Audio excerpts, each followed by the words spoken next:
Guys, tayo po ay magluluto ng bunga ng malunggay na may sabaw.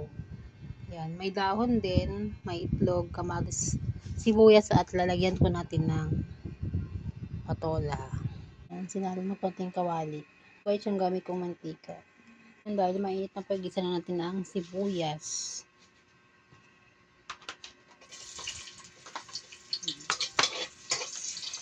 Sunod naman po natin ay ang kamatis. Po natin ay ang bunga ng malunggay.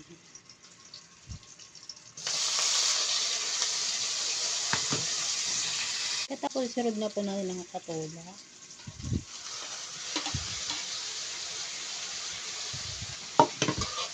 Haluin konti. Then isang basong tubig. Takpan, may lagyan na po natin ng asin at saka betchin. Lagyan naman natin ang malunggay. Haluin lang. Pagkatapos i-add natin ang itlog, binating itlog. Para magkalat po yung itlog. Ayan na yun guys, ginitang patola na may bunga ng malunggay at may dahon with nilagang itlog. Napakasarap po, masubukan nyo rin po para madadami ang kakainin nyo ngayon guys dahil napakasarap ito. Sobra. Yummy, yummy. Thank you for watching.